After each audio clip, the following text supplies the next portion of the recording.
जय Hind. Edu power in में आप सभी का स्वागत है। आज हम लोग केमिस्ट्री का एक टॉपिक अति महत्वपूर्ण है उसके बारे में जानेंगे और टॉपिक का नाम है जल। तो चलिए हम लोग जानते हैं जल से संबंधित महत्वपूर्ण जानकारियाँ।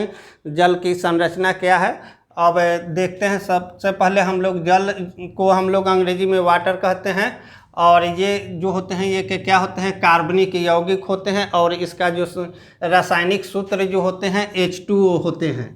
और जल मुख्य रूप से क्या होते हैं, जल का pH जो होता है 7 होता है, यानी कि वह उदासीन होते हैं, न्यूट्रल होते हैं। और ये प्रतियोगी परीक्षाओं में प्रश्न पूछे गए हैं और इनका बॉइलिंग पॉइंट जो होता है वह 100 डिग्री C होता है। 100 डिग्री ताप पर वो क्या होते हैं, खौलने लगते हैं।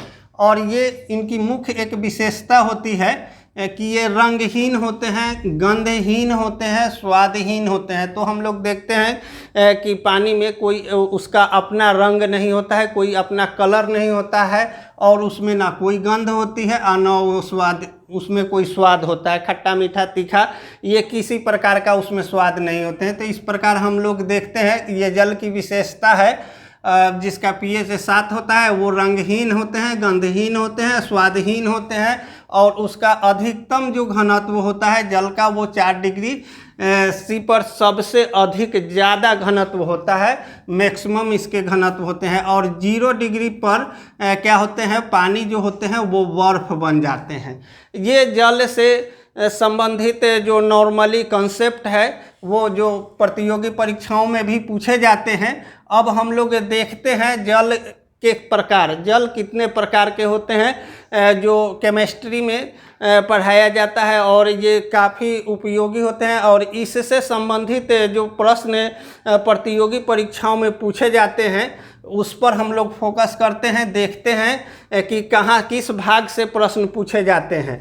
तो सबसे पहले हम लोग देखते हैं कि जल जो होता है वो 4 प्रकार के होते हैं। सामान्य तौर पर जल को क्या है 4 भागों में बांटा गया है और उसको हम जो 4 भाग होते हैं उसको हम लोग क्या कहते हैं, एक आसूत जल होते हैं। आसूत जल यानी कि शुद्ध जल, डिस्टिल्ड वाटर या डियोनाइज वाटर उसको हम लोग कहते हैं, जिसको हम लोग आसूत जल हिंदी में कहते हैं।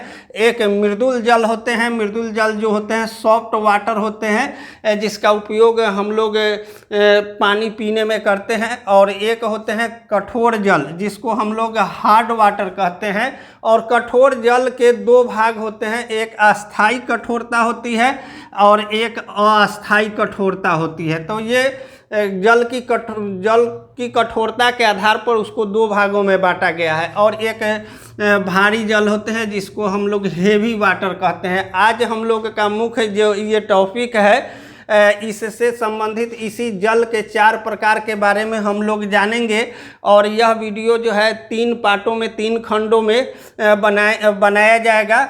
तो ये वीडियो का यह फर्स्ट पार्ट है और हम लोग देखते हैं कि अब ये जल जो होते हैं 4 प्रकार के होते हैं तो इसमें इनकी क्या विशेषता होती है और किस आधार पर इनको 4 भागों में बांटा गया है। तो सबसे पहला भाग जो था वो आसूत जल था, अर्थात डिस्टिल्ड वाटर यानी कि डियोनाइज वाटर, शुद्ध जल जिसका pH जो होता है क्या होता है, 7 होता है। शुद्ध जल का pH कितना होता है, 7 होता है। और इसके बॉइलिंग पॉइंट जो होते हैं वो क्या होते हैं, 100 डिग्री सेल्सियस होते हैं। अब हम लोग देखते हैं कि इस शुद्ध जल की क्या विशेषता होती है, आसूत जल की क्या विशेषता होती है। तो आसूत जल मुख्य रूप से जो होते हैं वो क्या होते हैं, जल के शुद्धतम रूप होते हैं। जल के क्या होते हैं, शुद्धतम रूप जो होते हैं उसी को हम लोग आसूत जल कहते हैं। जल के शुद्धतम रूप हम लोग सामान्य तौर पर जो जल उपयोग में लाते हैं या देखते हैं तो वो देखने में साफ लगता है, लेकिन रासायनिक दृष्टिकोण से और रासायनिक जो संरचना के आधार पर वह फुल्ली प्यूरिफाई नहीं होता है। इसीलिए जल को क्या किया गया है, 4 भागों में बांटा गया है।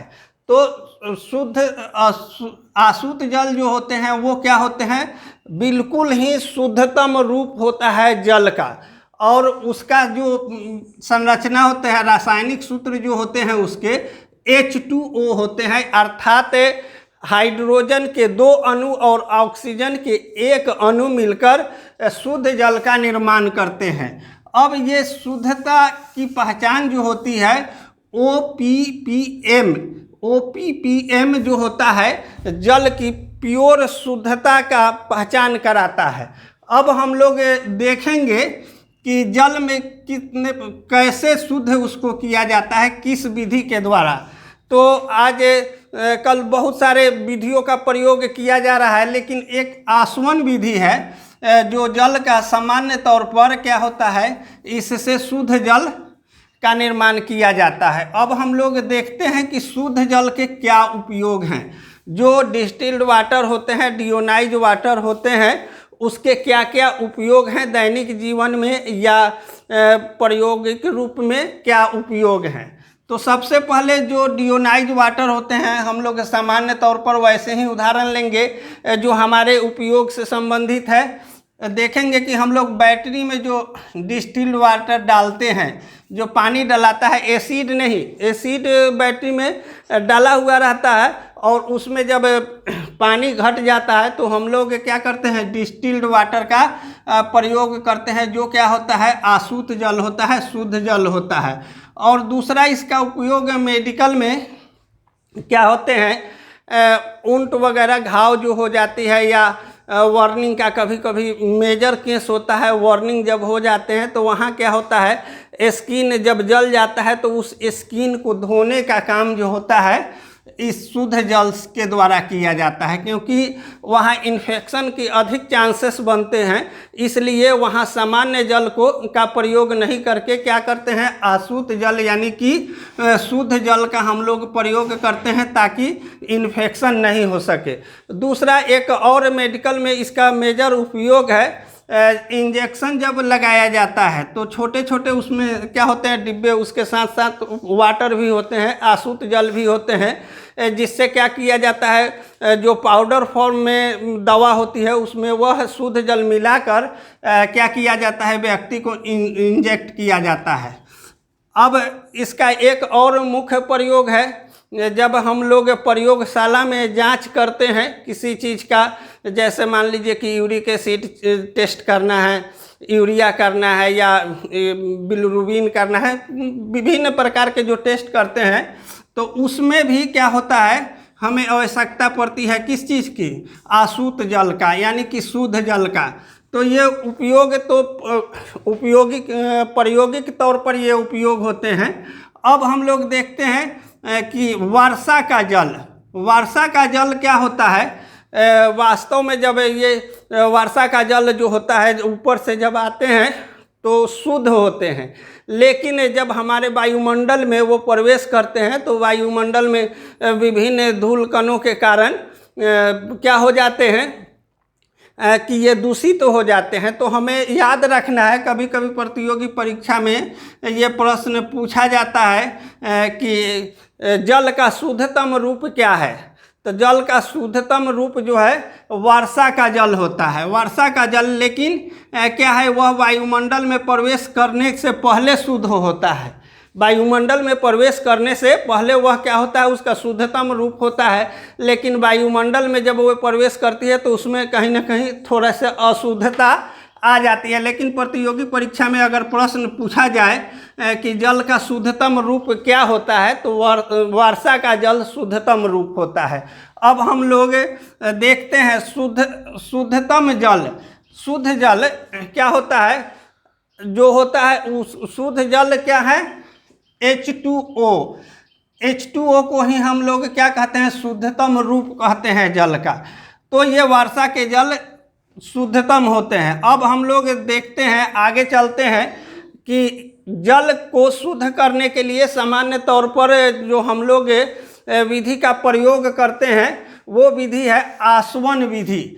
आसवन विधि जो है ये काफ़ी आसानी से इसको हम लोग प्रयोग कर सकते हैं, इसका प्रयोग कर सकते हैं। देख सकते हैं इसमें फिगर में दिखाया गया है कि हम लोग एक क्या होगा, बीकर लेंगे और बीकर का जो मुंह होगा वह क्या होगा, काफ़ी लंबा होगा और एक इधर पॉट रहेगा और इसको हम लोग बर्नर के द्वारा फ्लेम पर गर्म करेंगे। और गर्म करने से क्या होगी, पानी जब गर्म करेंगे फ्लेम से तो धीरे धीरे यह गर्म होकर वाष्प ऊपर की ओर जाएगा और ऊपर से जाते हुए इस परख नली से होते हुए यह स्टब में आएगा। तो जो यहाँ हम लोग सामान्य जल को जब गर्म करेंगे, क्योंकि ये अशुद्ध जल है, इसमें बहुत सारी क्या है मिलावट है।